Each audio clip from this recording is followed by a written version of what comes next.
Professor joins us now. Well, Professor, thank you for joining us. That was something. That was quite a speech. I have to say, I'm a little perplexed.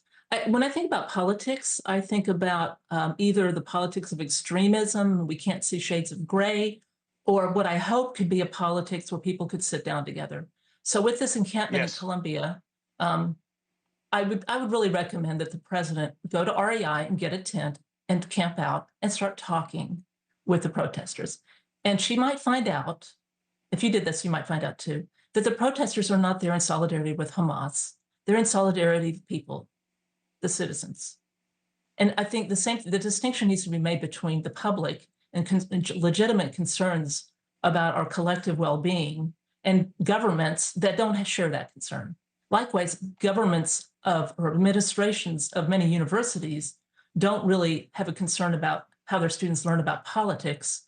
They just close down the camps, just like Emory's administration within 3 hours brought in the police and the notorious Georgia patrol and just shut down brutally this protest. I was coming down just in hopes that this wasn't going to happen. I wasn't part of the organization at all, and I saw the brutality within a few minutes.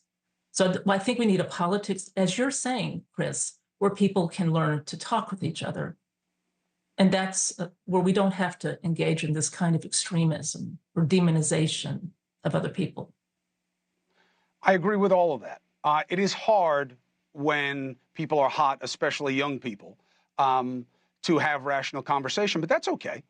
Time, place, and manner doesn't just exist to limit speech. It exists also to rationalize when to engage. And people can be hot and outraged, and then there can be a cooling off and there can be discussion. I don't have a problem with that. And I don't have a problem with what you were doing either, Professor.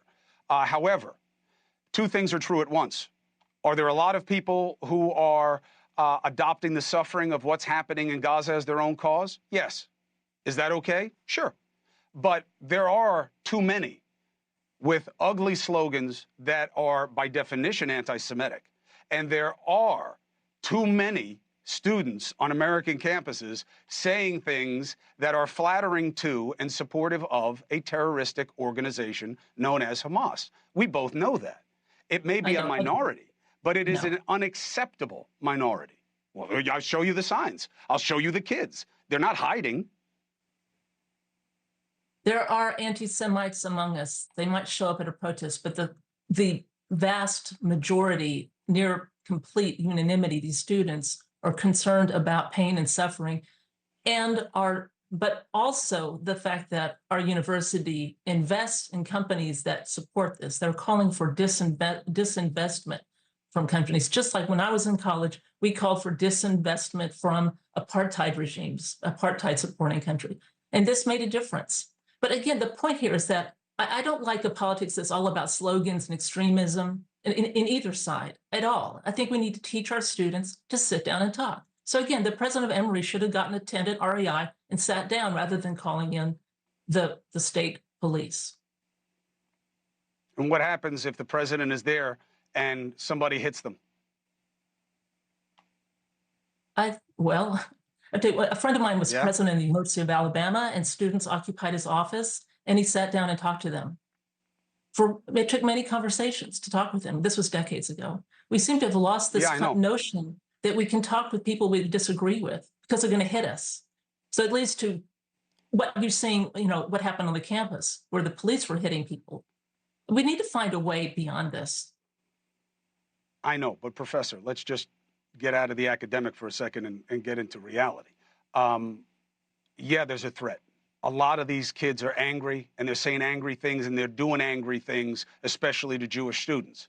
So the idea that they would just give a pass to somebody who they see as the tip of the spear of an oppressive organization should go and hang out with them unprotected is not exactly the most intelligent use of that person's time until they know it would be safe and you can have a conversation. That I'm totally fine with, and I think we certainly need more of it. And you are always welcome here to discuss the state of affairs that's going on, and I appreciate you taking the opportunity to do so, and I'm glad you're okay. Thank you. Professor, be well, to be continued.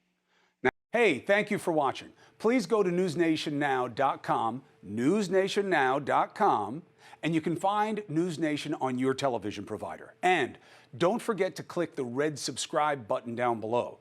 Then you will get more of News Nation's fact-driven coverage.